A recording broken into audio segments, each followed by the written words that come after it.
जय श्री राधे कृष्ण। दोस्तों भगवान श्री कृष्ण ने बताया है कि कलयुग का अंत कैसे होगा। आज के इस वीडियो के माध्यम से हम बताएंगे कि कलयुग के क्या लक्षण हैं। कलयुग में स्त्री और पुरुष कैसे होंगे, उनकी आयु कितनी होगी, कलयुग का अंत किस प्रकार से होगा और अभी कितना समय बाकी है। तो चलिए बिना देरी किए जान लेते हैं। दोस्तों अमेरिका में जो वर्तमान में जंगल की आग लगी हुई है, वह प्रकृति के साथ मनुष्य के व्यवहार का एक चेतावनी संकेत है। ये घटना कलयुग की भविष्यवाणियों को याद दिलाती है, जो हिंदू धर्म शास्त्रों में अंधकार और नैतिक पतन के युग के रूप में वर्णित है। जब भी हम पृथ्वी और उसके संसाधनों का अत्यधिक दोहन करते हैं, प्रकृति अपना बदला लेती है और संतुलन बहाल करती है। इस साल गर्मियों का तापमान अभूतपूर्व स्तर तक पहुंच गया, जिसके कारण भीषण गर्मी, सूखा और जंगल की आग ने व्यापक तबाही मचाई। इन घटनाओं को कई लोग कलयुग के संकेत के रूप में देख रहे हैं, जब मनुष्य के कर्म अराजकता और विनाश का कारण बनते हैं। कैलिफोर्निया के आकाश ने एक भयावह नारंगी रंग धारण कर लिया था, मानो स्वर्ग भी धधक रहा हो। जंगल की आग जो रिकॉर्ड तोड़ तापमान और लंबे सूखे के कारण भड़की थी, बेकाबू होकर अपने रास्ते में आने वाली हर चीज को नष्ट कर रही थी। कई लोगों के लिए ये सिर्फ एक प्राकृतिक आपदा नहीं थी, बल्कि कुछ गहरे अर्थों का प्रतीक था। कलयुग का संकेत, जिसके बारे में प्राचीन ग्रंथों में भविष्यवाणी की गई है। हिंदू धर्म शास्त्रों के अनुसार समय चक्रीय है और 4 युगों में विभाजित है: सतयुग, त्रेता युग, द्वापर युग और कलयुग। प्रत्येक युग धर्म के ह्रास और अराजकता के बढ़ने का प्रतीक है। कलयुग इन चारों युगों में अंतिम और सबसे अंधकार युग है, जो लालच, भ्रष्टाचार और प्रकृति के शोधक से चहत है। कहा जाता है कि कलयुग में मनुष्य के कर्म व्यापक पीड़ा का कारण बनेंगे और पृथ्वी प्रलय के माध्यम से अपनी प्रतिक्रिया देगी। अमेरिका में लगी जंगल की आग इस भविष्यवाणी को साकार करती है। दशकों से मनुष्य ने प्राकृतिक संसाधनों का अंधाधुंध दोहन किया है, जंगलों को काटा है, वायु और जल को प्रदूषित किया है और जलवायु परिवर्तन को बढ़ावा दिया है। यह सब मनुष्य की लालच और प्रकृति के प्रति उदासीनता का परिणाम है। कलयुग के इस युग में मनुष्य ने अपने सुख और विकास के लिए प्रकृति के साथ छेड़छाड़ की है और अब प्रकृति अपना बदला ले रही है।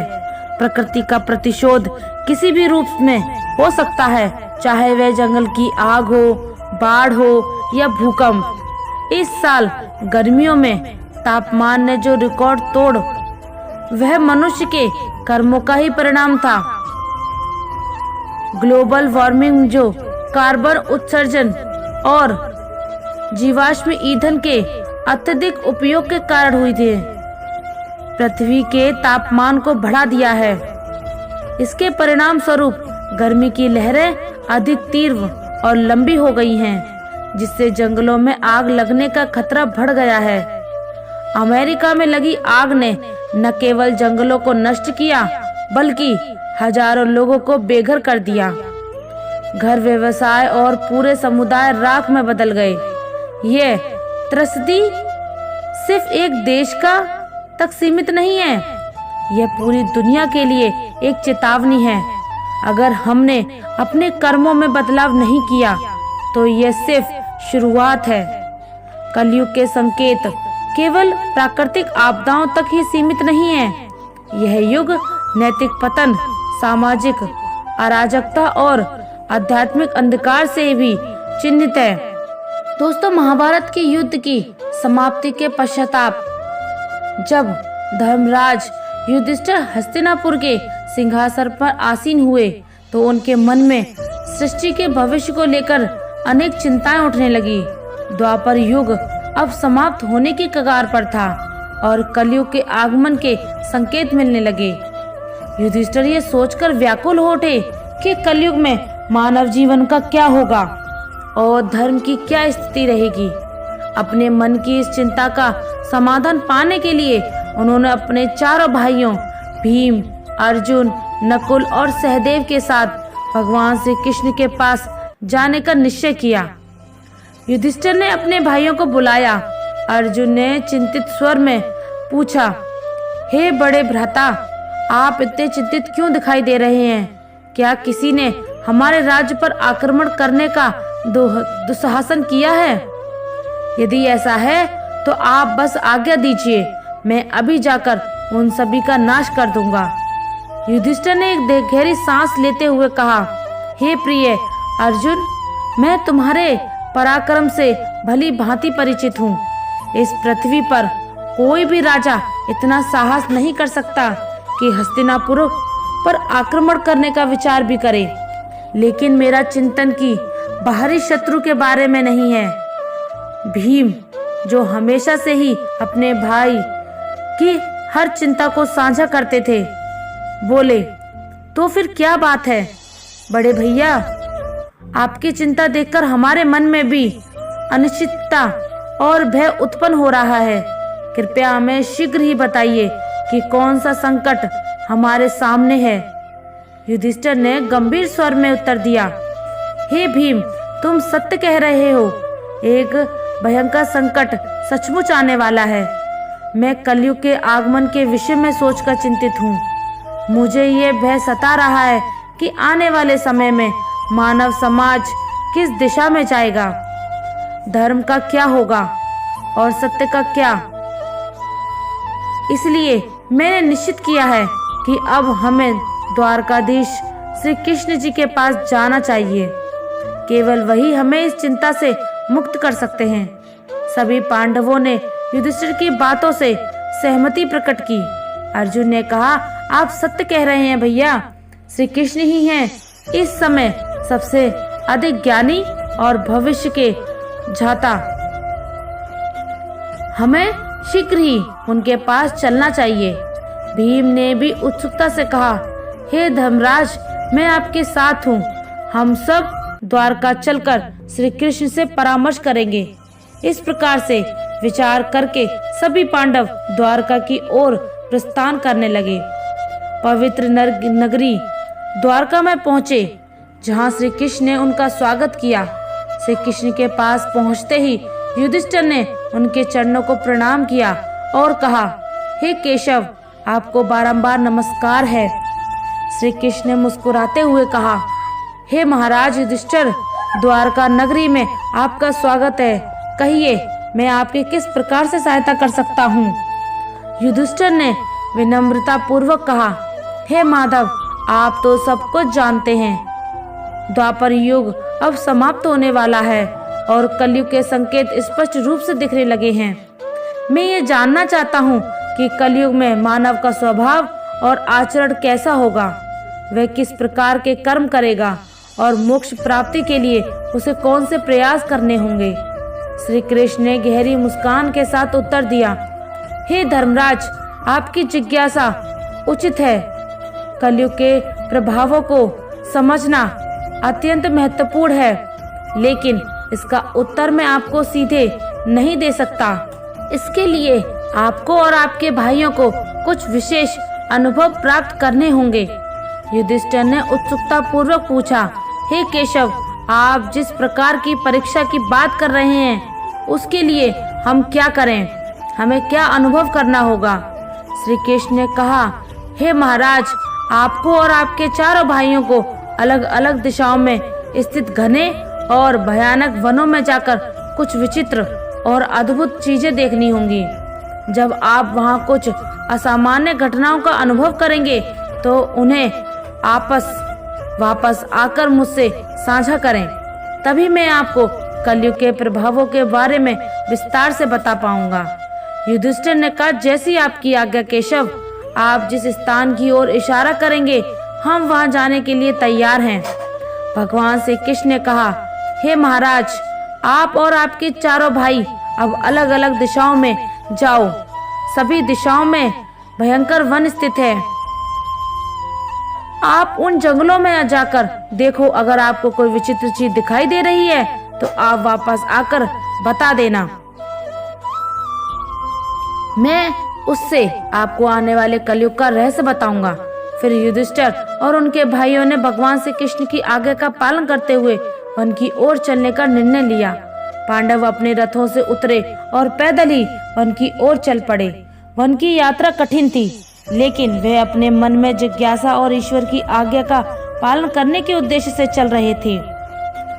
और पांडव एक एक करके अलग अलग दिशाओं में जाने लगे ताकि वे अधिक से अधिक अद्भुत घटनाओं का अनुभव करें। सबसे पहले युधिष्ठिर को एक घने और रहस्यमय वन में एक विचित्र दृश्य दिखाई दिया। उन्होंने देखा कि एक विशालकाय हाथी के 2 सूंड हैं। वह हाथी अपने दोनों सूंड से वन के पेड़ों को उखाड़ रहा था, मानो उसकी शक्ति अद्वितीय हो। यह दृश्य देखकर युधिष्ठिर आश्चर्यचकित हो गए और सोचने लगे, यह अद्भुत घटना क्या संकेत दे रही है। उन्होंने उस हाथी को ध्यान से देखा और उसके अद्वितीय रूप को समझने का प्रयास किया।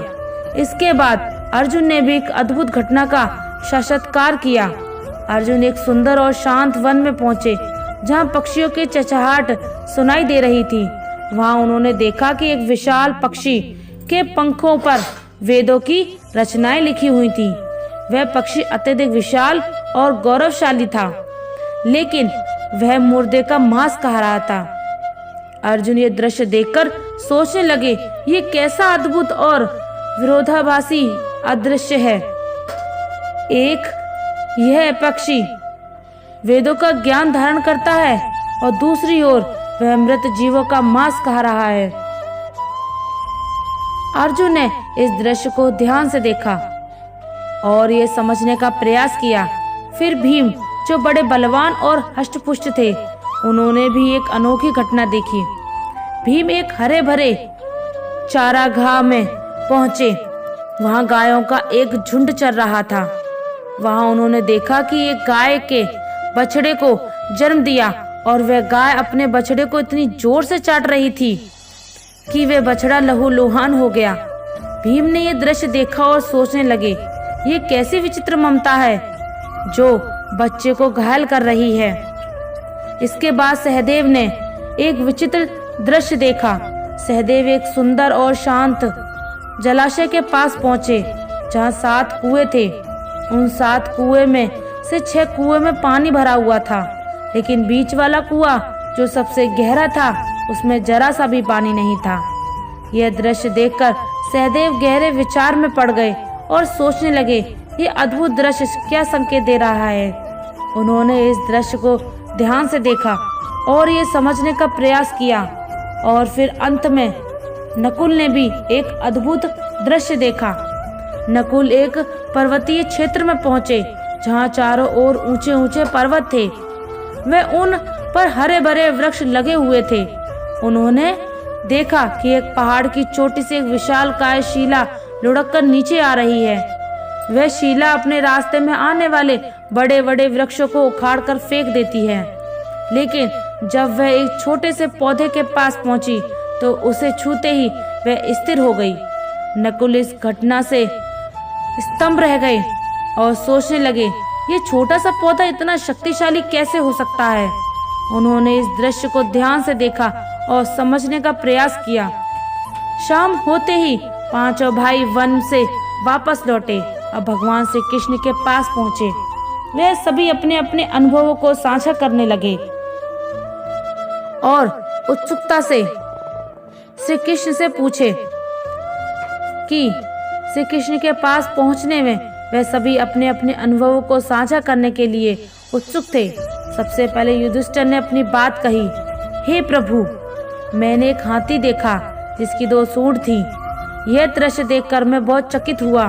श्री कृष्ण मुस्कुराए और बोले, धर्मराज, इस दृश्य का अर्थ यह है कि कलयुग में ऐसे लोग सत्ता में आएंगे जो 2 लोगों को से और शोषण करेंगे।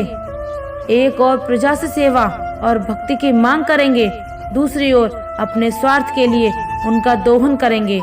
वे दिखावे में कुछ और होंगे और अंदर से कुछ और। ऐसे शासक प्रजा के हित में बजाय अपने स्वार्थ को प्राथमिकता देंगे। इसके बाद अर्जुन ने कहा, हे प्रभु, मैंने एक पक्षी देखा जिसके पंखों पर वेदों की रचनाएं लिखी हुई थी, लेकिन वह पक्षी मुर्दे का मांस खा रहा था।